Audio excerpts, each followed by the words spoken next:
Welcome, everyone, to another episode of Taking Up Space on Michelle A. Mayer podcast.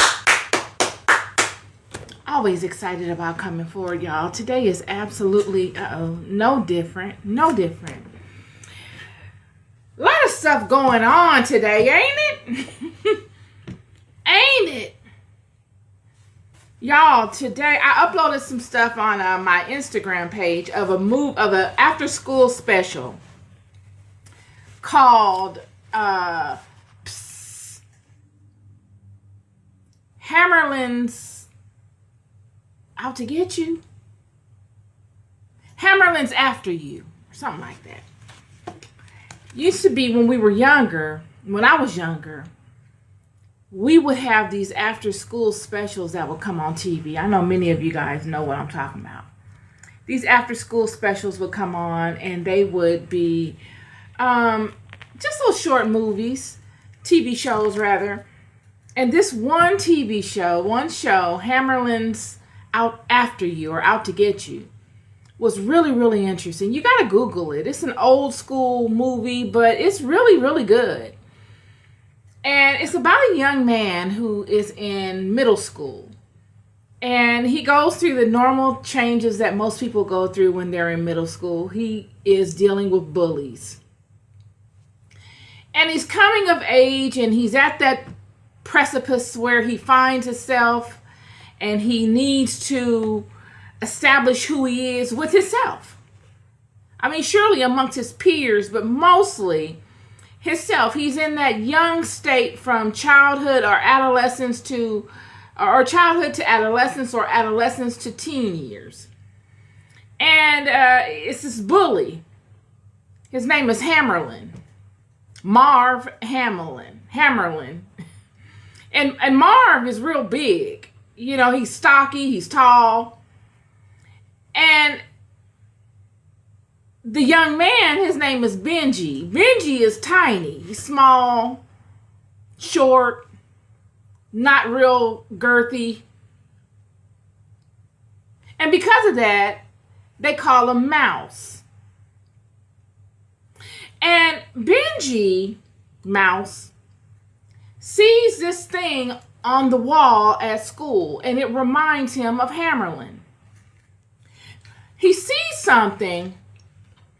He comes into something that's presented to him that reminds him of attributes that Marv Hammerlin, the bully, exhibits. It's the Darwin theory of evolution. It's the going from chimpanzee to ape to human. The evolution. And it's all portrayed on the wall, each step of that evolutionary process.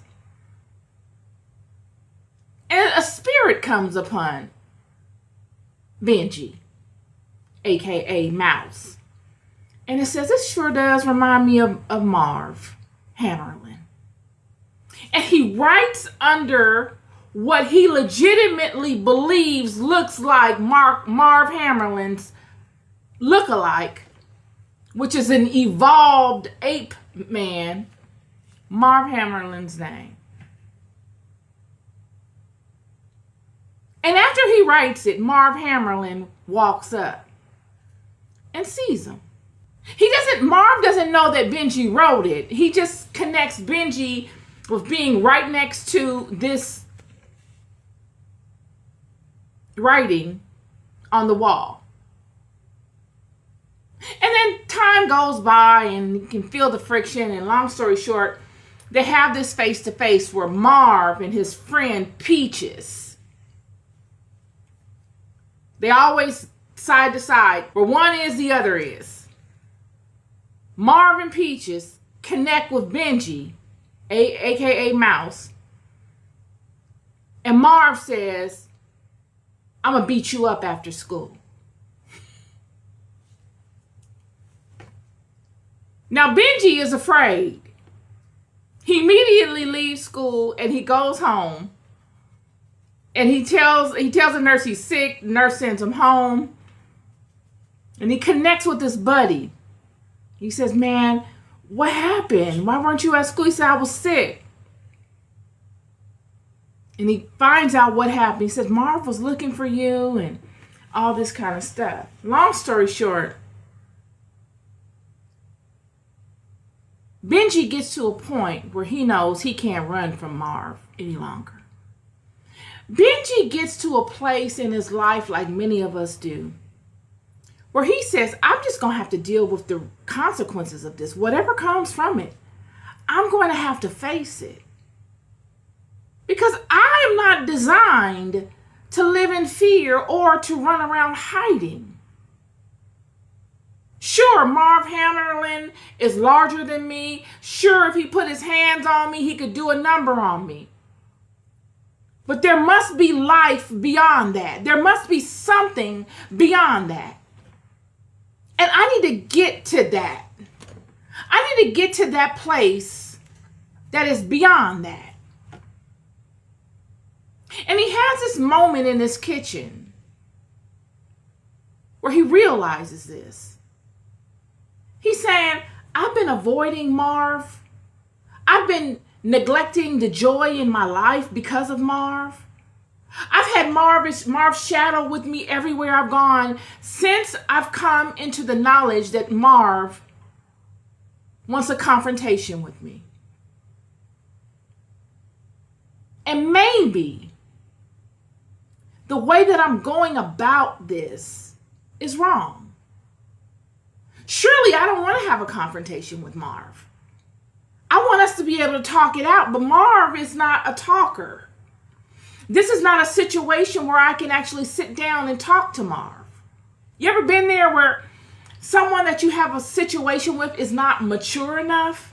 Maybe they're not, and this is not a diss. It's not to say that they're bad because they're not mature enough. Maybe they don't have the tools that they need to really sit down and have that conversation. Maybe they don't want to. Maybe they can't for whatever reason. But for whatever reason, the conversation piece of discussing it and coming to some sort of resolution is not an option. And Benji gets to a place where he realizes that.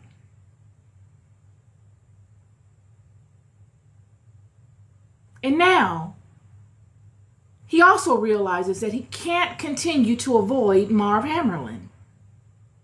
Avoiding Marv Hammerlin cost Benji significant time that he needs to realize who he is. Benji gets to a place where he realizes the errors in both his way and in Marv's way. And he makes a decision. And he says, I'm going to go up to Marv. I'm not going to wait for Marv to come to me, friend. Because I've waited around. I've hidden from Marv as much as I can. I'm not giving him that advantage.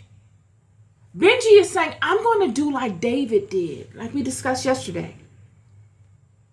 When David knew Saul was coming to Keilah and he's afraid, and God tells him through the ephod, yes, he's coming. Yes, the people of Keilah are going to offer you up. Worst case scenarios.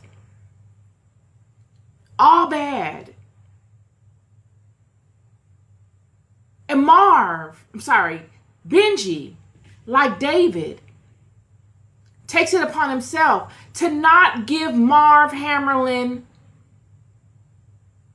or the Sauls of the world that opportunity. You don't get that luxury.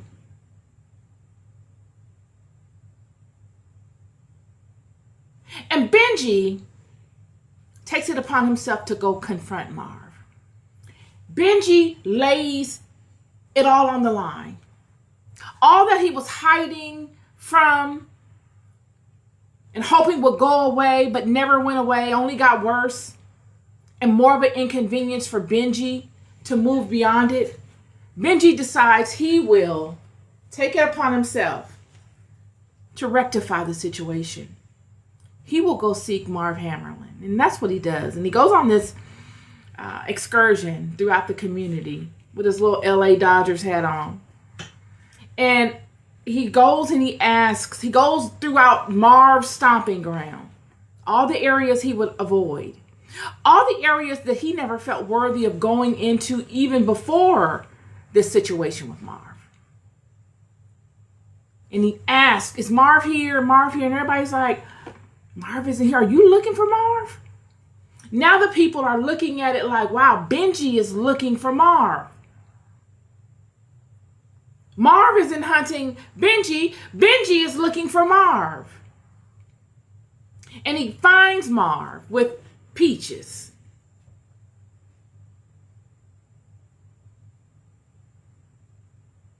And Marv roughs him up.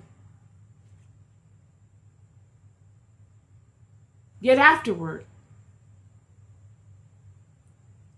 Benji realizes several things, two of which is that things weren't as bad as he had already programmed them to be in his mind. Benji did like most of us do. He thought of the worst case scenarios and he ran because he had envisioned the worst. He sees himself young and just starting out, and he's like, wow, my body will be disfigured. Something will be, Marv might do this and Marv might do that to harm my body. And I'm just starting out and this is going to change the trajectory of my life. Like many of us think. Worst case scenario. And he learns that it's not that. He learns that if he faces his fears, the bullies of his life, if he goes and he faces them, there's a level of honor in that must be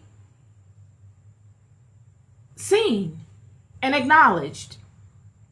And that in facing the situations of your life head on,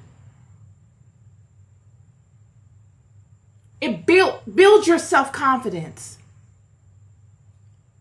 It allows you the confidence to face more. It's a ladder, a learning curve, and it calls for mutual respect between both Benji and Marv, and between all of those that were privy to the situation that Benji was in with Marv.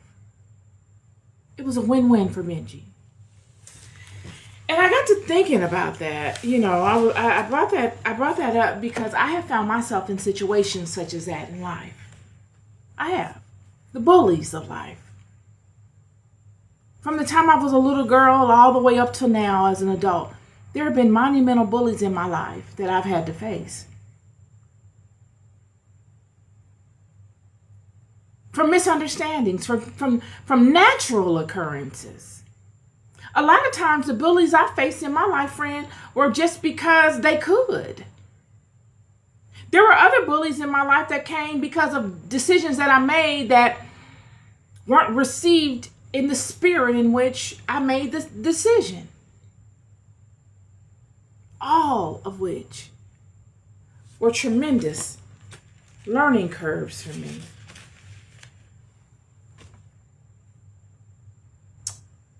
And I began to think about the bullies of life, y'all. And not even just the bullies. I guess the bully is a label you can put on it. But those situations in life that come upon you that seem extremely intimidating. Someone coming upon you with a level of power that they feel that they have, and they utilize it against those that they deem are weak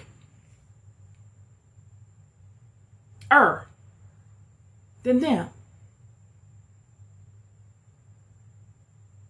And how time and time again those situations in both my life and the lives of others that I've known that have experienced such things have built them.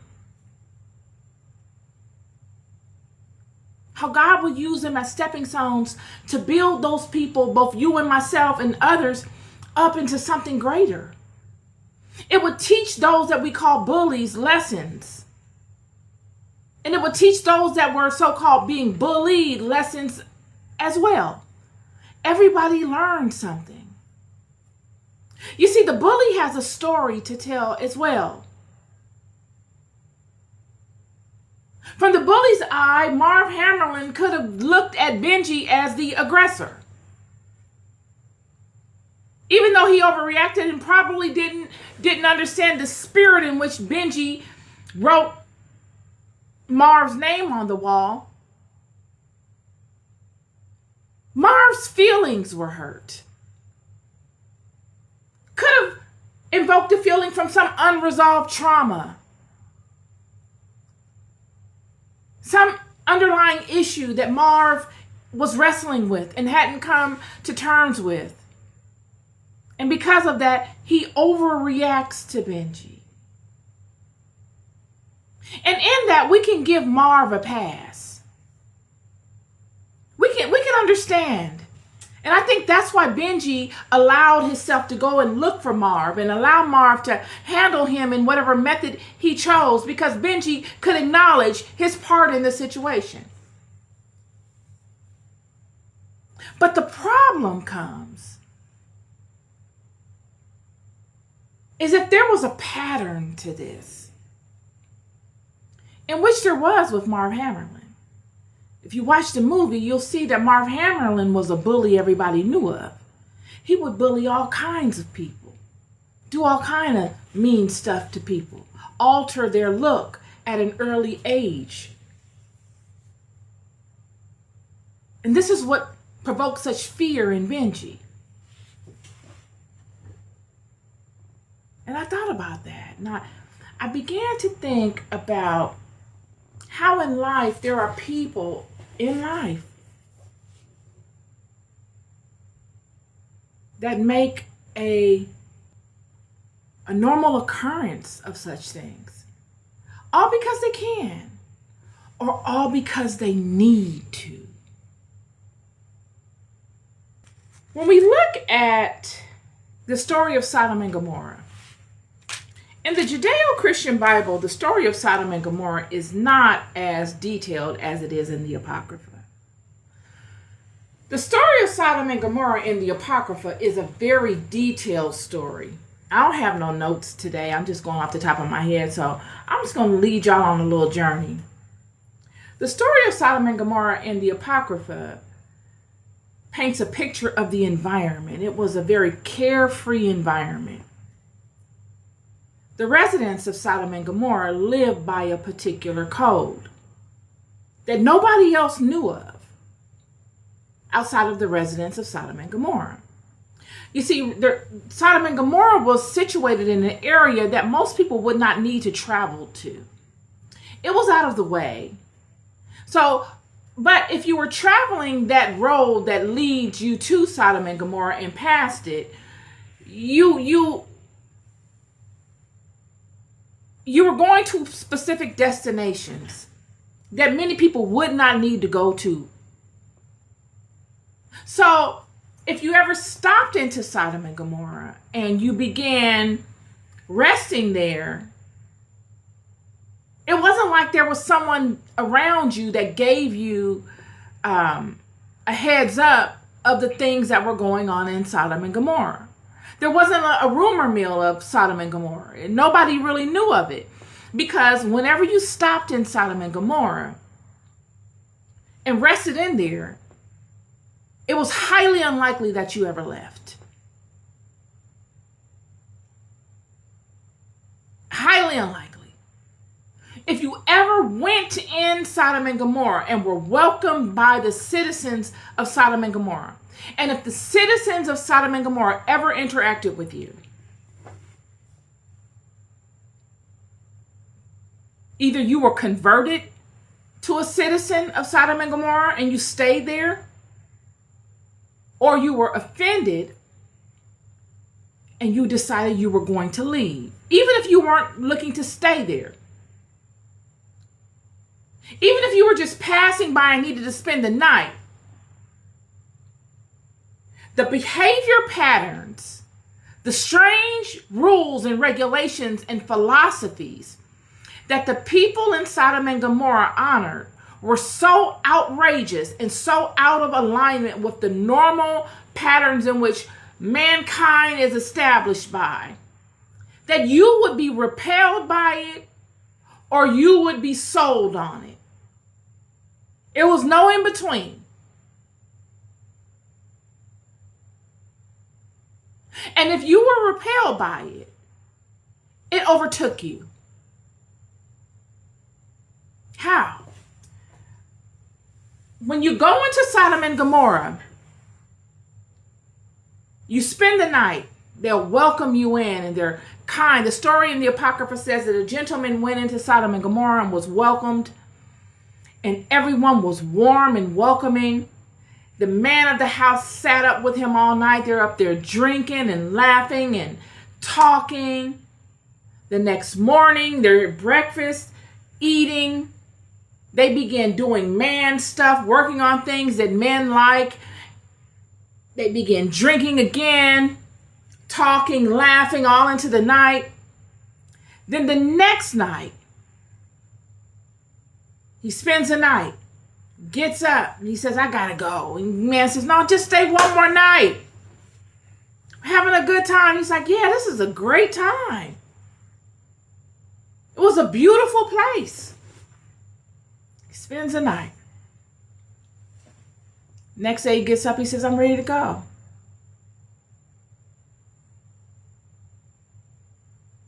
He says, I like all my horse, my donkey, whatever he came in on. I like all of the stuff I have saddled on the donkey. Let me get my stuff. And the gentleman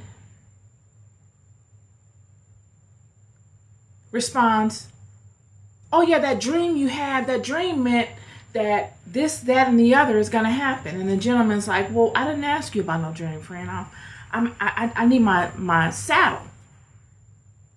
Yeah, I just interpreted your dream for you. That'll be $500. He's like, what are you talking about? I need $500. I just interpreted your dream for you. And the guy is like, I never asked you to interpret a dream. I didn't have a dream. I don't know what you're talking about. So then the gentleman calls the police. The police come and he says, yeah, I had this man come stay with me. Now that he's leaving, he doesn't want to pay me the money for the services I've rendered him. I've given him dream interpretation and he doesn't want to pay me. And the man is like, I didn't give him a dream. I didn't tell him I had a dream and I didn't need it interpreted. The police take him to the courthouse and they go before the judge and he tells the same thing to the judge. And the judge is like, well, before he tells the judge, he asks, well, what has happened? And he says, the guy stayed with me. I interpreted a dream for him and now I want him to pay me $500. And the guy is like, I never had a dream and I didn't need him to interpret it. And then the man whose house he's living in picks up a stone and hits him in the head with the stone and wipes the blood off of his head. And he says, now I'm going to need another $1,000 for wiping the blood off your head. And the judge, $1,500. This was Sodom and Gomorrah. It's a funny storyline, but this is the rhetoric. This is the philosophy. It was completely corrupted. It was so corrupted that you would never understand how to navigate within it unless you too were just as corrupt.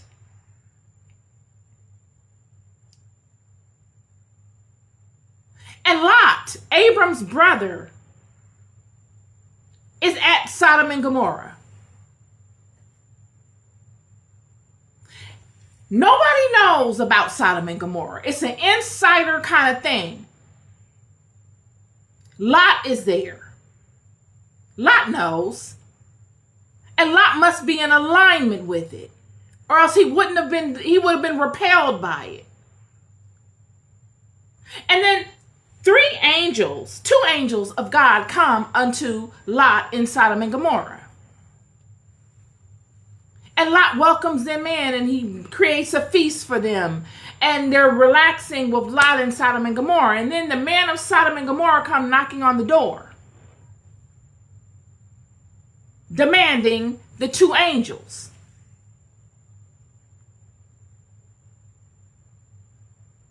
And Lot comes outside and closes the door behind him and he tries to be discreet so that doesn't alarm the angels, the messengers of God.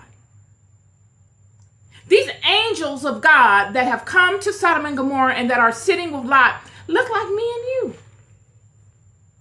They ain't got no wings and halo and all. They look just like regular people. So much so that the residents of Sodom and Gomorrah come looking for them and demanding them to come outside so that they can have their way with them sexually. Listen to this. And there came two angels to Sodom at evening, and Lot sat in the gate of Sodom. And Lot, seeing them, rose up to meet them. And he bowed himself with his face toward the ground. And he said, Behold now, my lords, turn in, I pray you, into your servant's house, and tarry all night, and wash your feet. And ye shall rise up early, and go on your ways. And they said, they said, Nay, but we will abide in the street all night. He pressed upon them greatly, and they turned in unto him, and entered into his house. And he made them a feast, and did bake unleavened bread, and they did eat. But before they lay down, the men of the city, even the men of Sodom, compassed the house round, both old and young, and all the people from every quarter. Everybody in Sodom and Gomorrah is coming to the house. I told you the whole town was wicked, the whole group of them. Now they've all come to Lot's house and surrounded it. And they called unto Lot and said unto him, Where are the men which came in to thee this night? Bring them out unto us, that we may know them. They want to have sexual relations with the two men that have come to Lot's house, that are angels. But they don't know it. They don't know these two men are angels.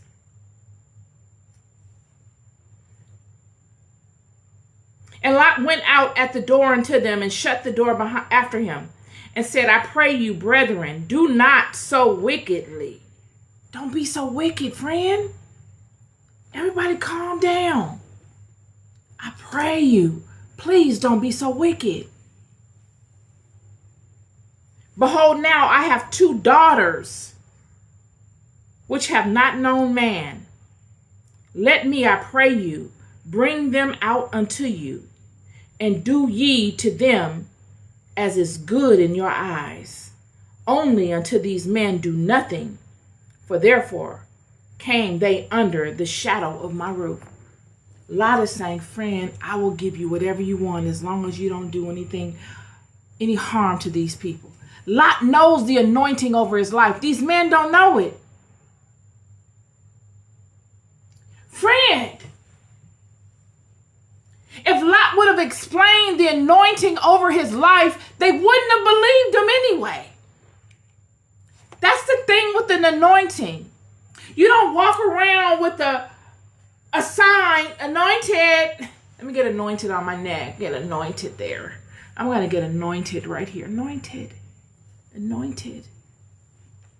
You don't walk around like that. And it's not something you explain to people. You yourself don't know the fullness of it. So why would you diminish the value of it? Speaking it to people. Casting your pearls at the feet of swine. Yet now that these people have come in such a convention,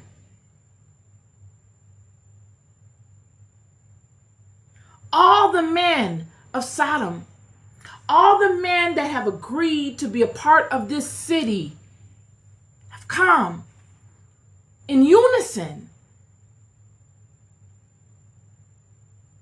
to call out these two men and have their way with them.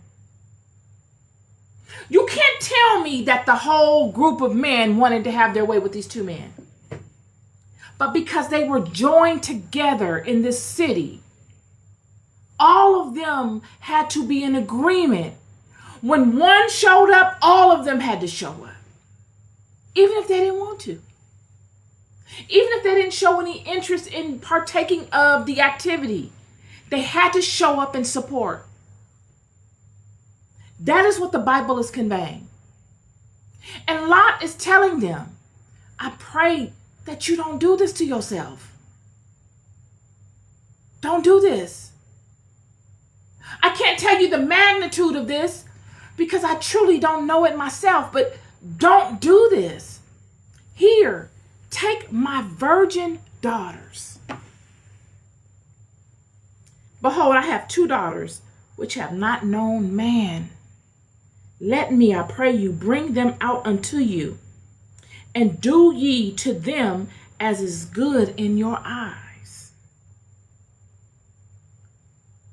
How? Because what they were looking to do to these men goes back to what I said about Hammerlin's after you. The bullies. They look to alter you in a way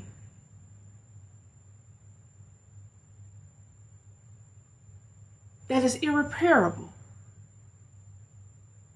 before you truly sprout out. Benji was afraid that Hammerlin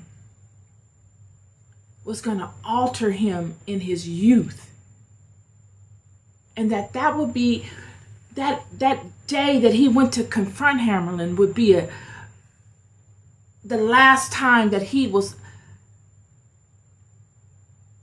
in that particular way. He couldn't forecast out how he would be changed, but he felt that this confrontation that he was going to have with Hammerlin, that he was forced to have, was going to alter him permanently in some way. The same thing here with Sodom and Gommorrah when these angels come unto Lot's house. And then all the men of Sodom and Gommorrah come to have sexual relations with these angels. These men want to come not because they're attracted to these angels. They want to come upon these men that were angels, which they didn't know. They just see them as men. They want to come upon these men and turn them. They want the thrill of being the one to turn a man, to break him of his manhood.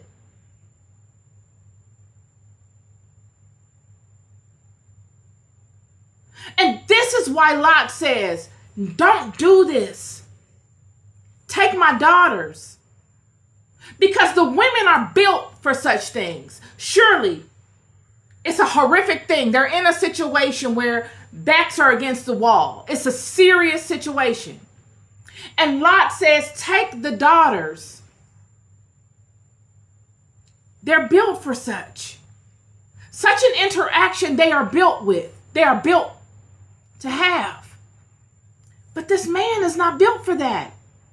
Now, this is not, I have nothing against anyone's sexual preference. Let me be clear here. I'm not here to say this is good or this is bad.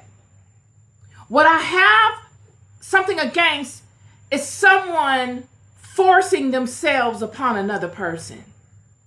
What I have something against is someone putting another person in a very compromised position and then altering the path of that person because of that. This is what's happening here. And Lot is trying to contain it. Surely he doesn't want his daughters to be misused. But in the organic scheme of things, a schematic,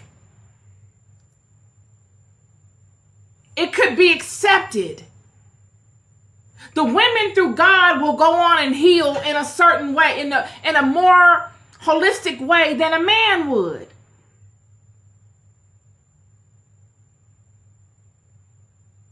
I bring all of these things up to tie this Sodom and Gomorrah piece up, These angels would show their strength. The men of Sodom would be blinded. They would be destroyed in a sense. The whole town of Sodom would be destroyed.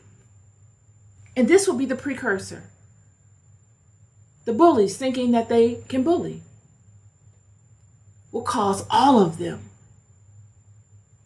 every one of them, to be destroyed. Friend, Google it on YouTube. You will still see, till today, that whole area has sulfur balls, blackened sulfur balls, from the amount of fire that rained down on that place. These conversations are not myth. This is not fantasy, friend. I know many of y'all think it is, but it is not. And a lot of times you think it is because you need to be in a state of delusion so you can keep going with your stuff, so that God can show up and show out, because he's gonna do it.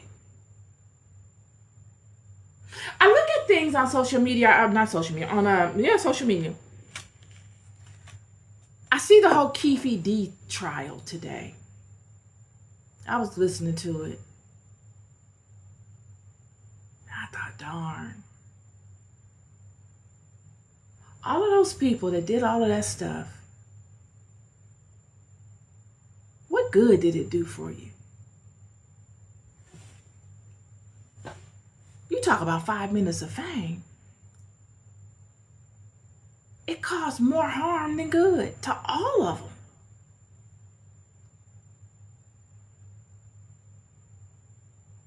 The spirits of the deceased cry out.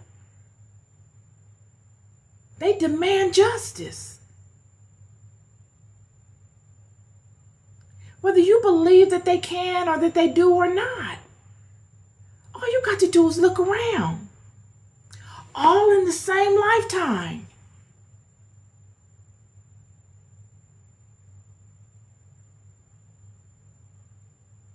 The people of Sodom and Gommorrah lived by a particular code. They behaved in ways because they felt like they could, and they were protected by the laws of the environment in which they lived in. And they would coerce people into the environment based off of lies and projections, and get them there and have their way with them, forever altering the trajectory of their lives.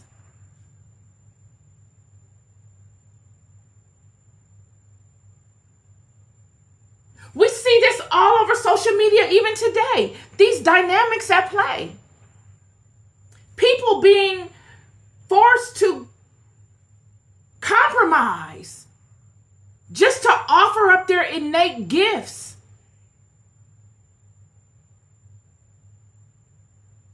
Just so that they could be heard by the masses of their brethren and sisters across this planet. Having to compromise precious things.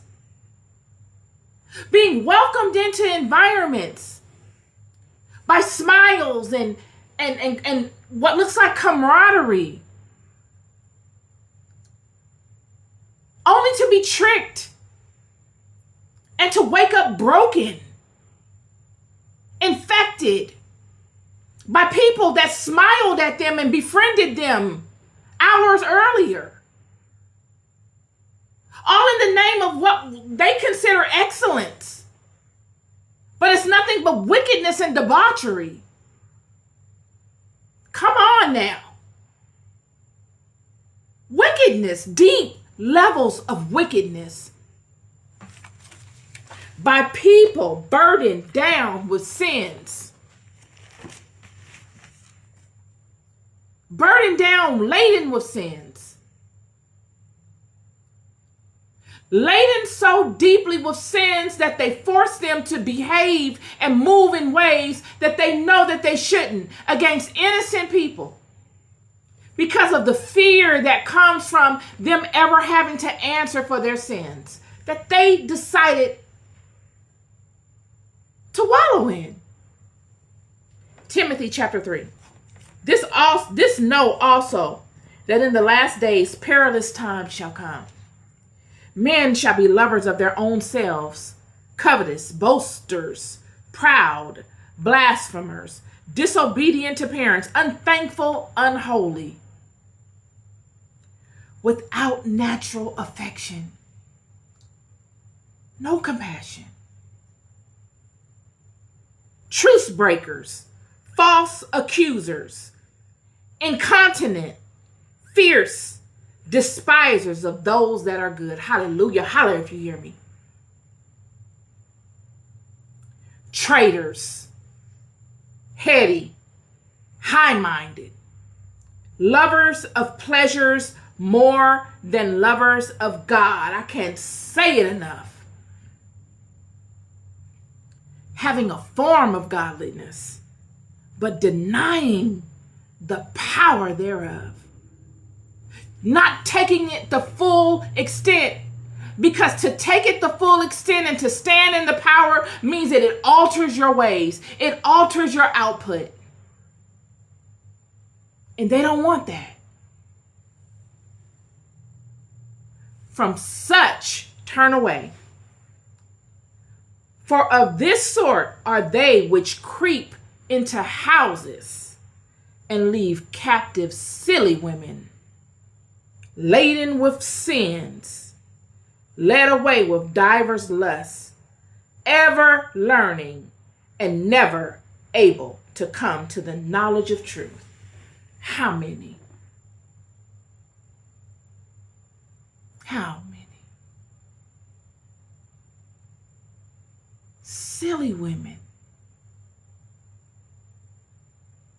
led astray by men.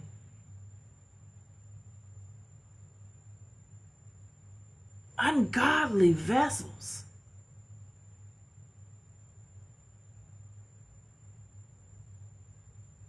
There's no judgment. Friend, I've been a stupid woman.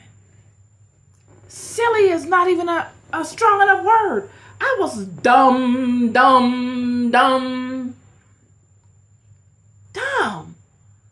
Friend, stuck on stupid.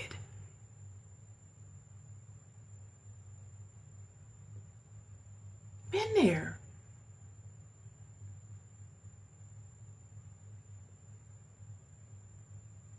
But had it not been for the love of God, friend, had it not been the strange places that God would lead me through and to,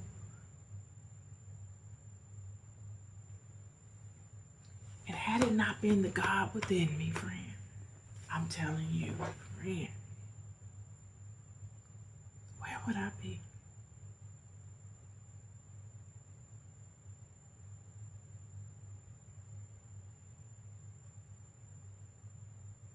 The cycles that we go through in life, the spells that we keep repeating, generation after generation after generation, are like revolving doors. They hurt no one but us.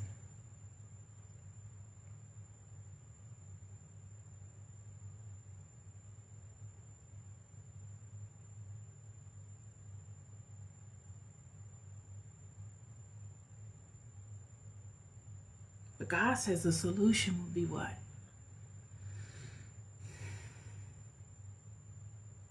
But they shall proceed no further, for their folly shall be manifest unto all men. Everybody gonna see your folly. You hide behind lies, projections, so that your folly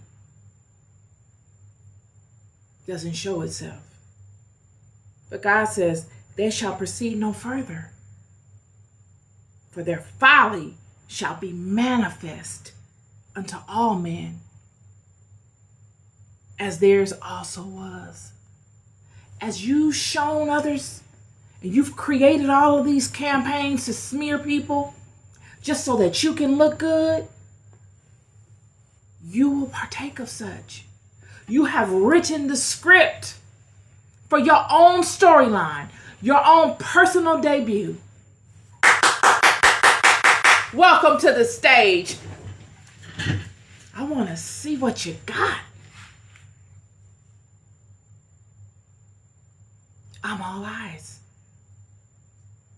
All that you've set and planned for other people, just so that you wouldn't have to, as if you're God, without an ounce of compassion, strictly out of fear, because you've laid in so many sins on yourself that you can't even face the truth of your own existence. You've got to try to forget your own actions in life because they're so heavy.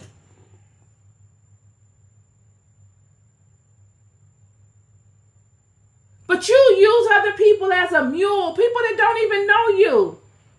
People that love like you, people that are loved just like you're loved, people that have just as much desire and ambition in life as you.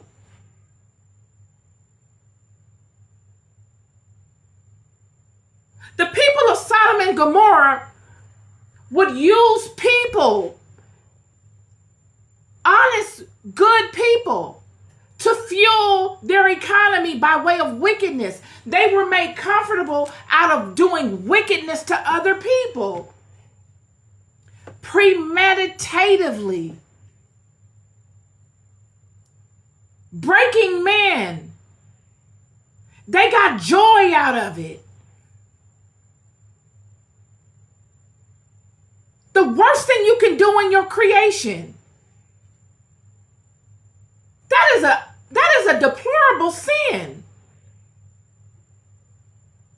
that they had done so many times that it didn't bother them anymore.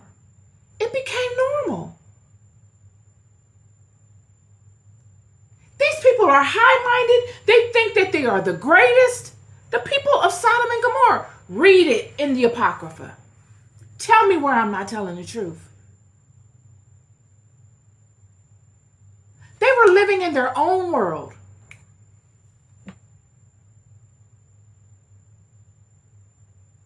And no one knew.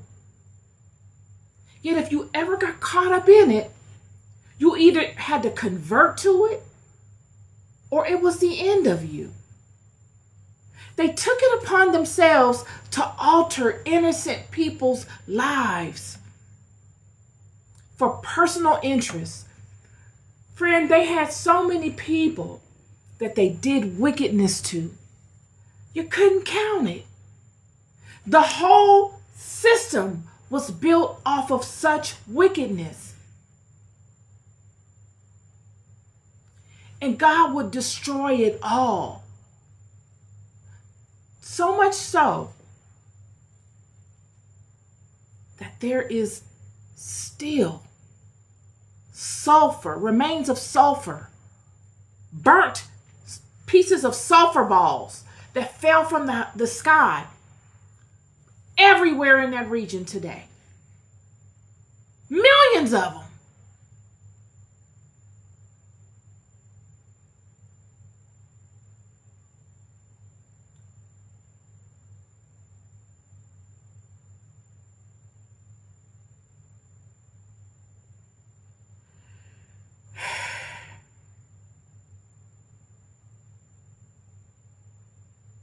And God is saying, friend, you've had your fun.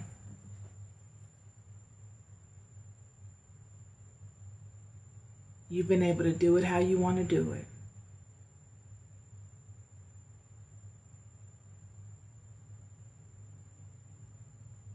There is one creator.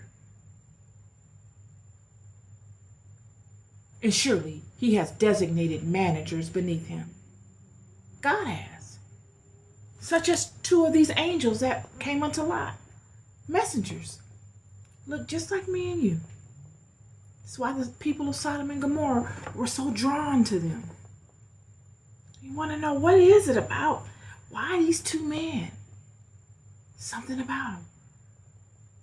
But what drew them to them held them in judgment.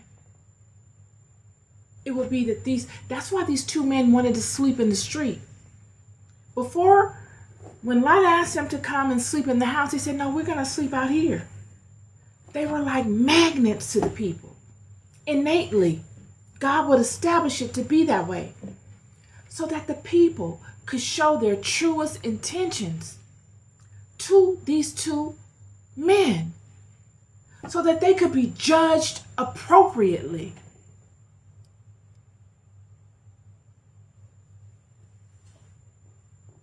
Show me what you would do if you had the opportunity.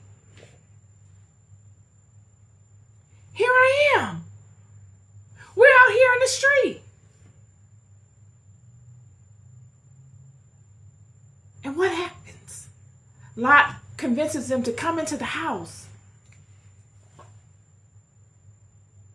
And even in the house, their signal is so magnetic that every man in the city congregated amongst one another and surrounded the house. They were all wicked. And they weren't assumed to be wicked. They were held in judgment by what they did. Not by what they said, not by what they thought, by what they agreed upon and acted in against these men. And because of that, they all vanished. And so did the entirety of their bloodline. Everybody was gone in that state, that place. Even Lot's wife, God commanded them, don't look back. When you leave here, don't go and do nothing that resembles this. Don't look back. Don't think that you want to be inquisitive to see what's happening, because there's not going to be a witness to what I'm going to do here. If your eyes lay on this, if your eyes see the entities and the dynamics that I set up here to come into play in destroying this place, you'll be destroyed with it. There will not be a witness as to how I did it outside of fire and brimstone coming from the sky. All you're going to have are remnants. You're going to know because it's going to be destroyed and there's not going to be a person left. And you will see the results of what I use to destroy it. But the activity you will not see.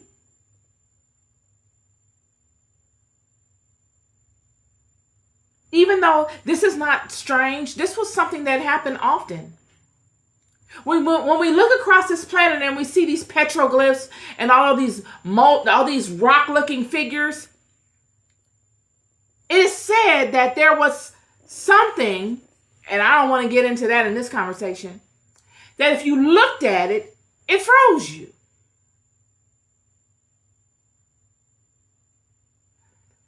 Into rock, into salt, mounds of dirt. It's the same way with Lot's wife. Same thing. All because of wickedness. Unnecessary wickedness. Wickedness cloaked as excellence, greatness, but was nothing more than fear. Compounded levels of fear.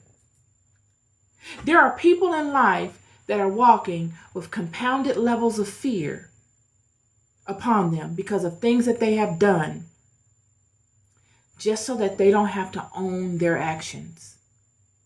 And these people are the most easily manipulated. The persons that they answer to, and God, let's not even put God in there. The people that manipulate them and that lead them can lead them to do anything because they don't want to be held accountable. They don't ever want to be the one that is on the receiving end of the things that they dish out to other people. And because of that, they'll do anything. How do you trust somebody like that?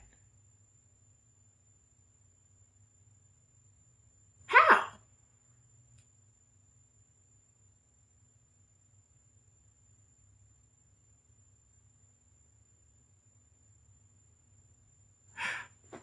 This is my word for y'all today.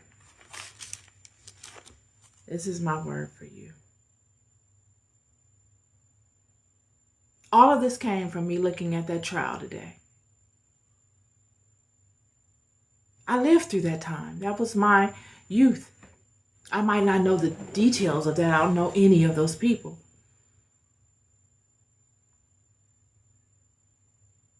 But I know the effect it had.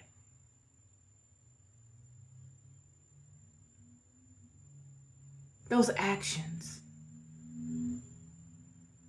And through my walks in life, I now realize, I can see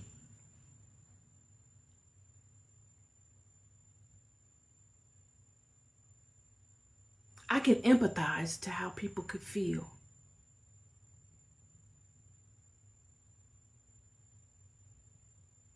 As I've grown in life, I've been able to be much more compassionate as to how people could feel when put in certain situations where they feel powerless.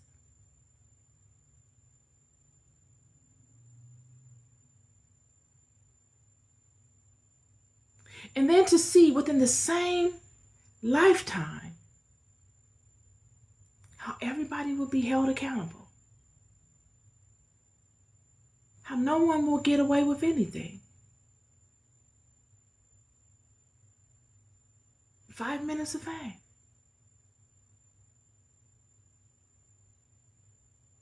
It's as if God would allow people to accrue substantial spiritual debts.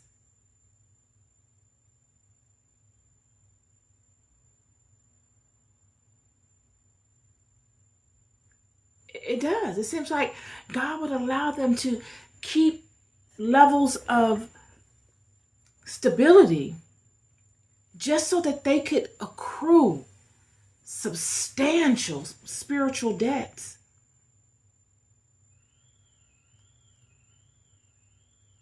To a tipping point.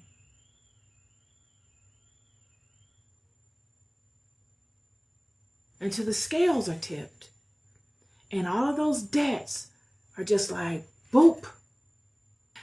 We are in a time now where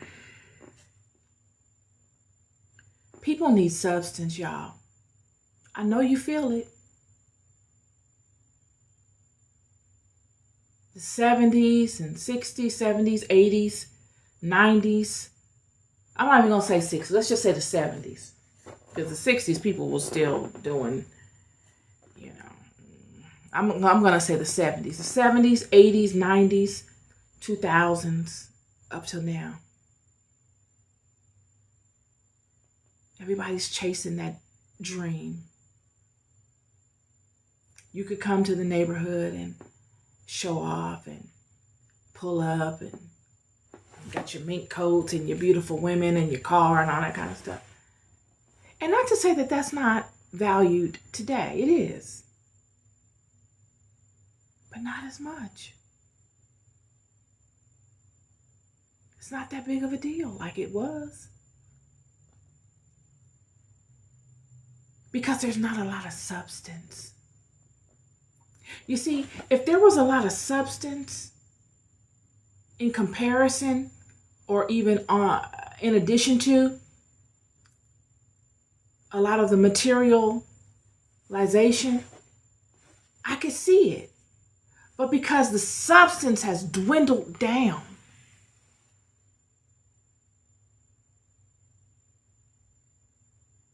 and anybody can go out and do anything to get the material, it's devalued it. So people no longer strive for the material in that sense, in the way that they did. Now they strive and they look for substance. And this need for substance is only going to grow. And instead of looking at other people and desiring to fashion yourself to what they're doing, instead of riding somebody else's wave, create your wave, friend.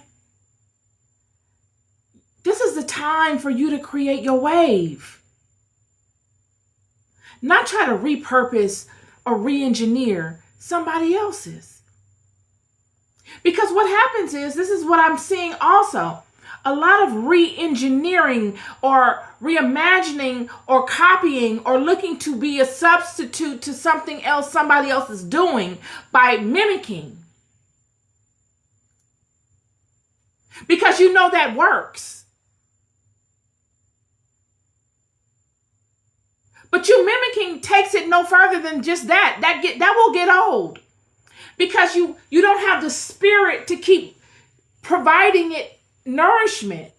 You can't evolve in it. You'll be stagnant and just to the point that you mimicked. Unless you are privy to more information from that person so that you can continue to mimic. You will take it no further than what you've already mimicked.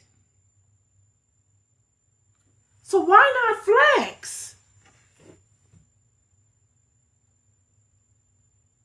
Why not just do you? Do your own thing. Create your own wave. And ride that. Make that just as enigmatic, just as awe-inspiring as that wave that you are inspired by. Because in order for you to mimic in whatever capacity, friend, whatever capacity, if you've taken it upon yourself to premeditatively mimic, even if it's a philosophy that you're following, oh, we're going to mimic because we're following this philosophy, and you mimic a person, you are saying, I'm sold, I'm enraptured, I'm captivated by the love that they have for that thing that they're doing. I want to be them. Why live your life wanting to be somebody? That is the most shameful thing in the world. Putting the real you on pause and wanting to be somebody else.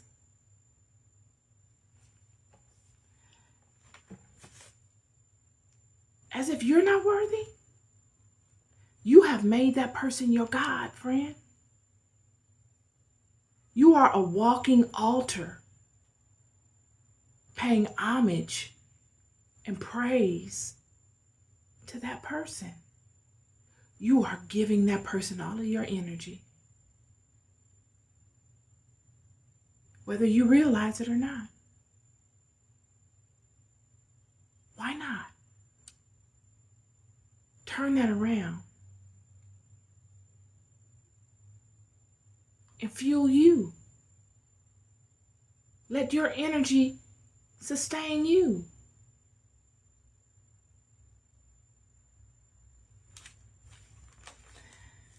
This is my word for y'all today.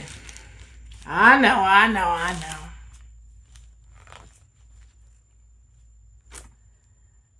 heard it all before. You love more than you'll ever know. I'll never stop telling you. Be good to yourselves and be good to one another.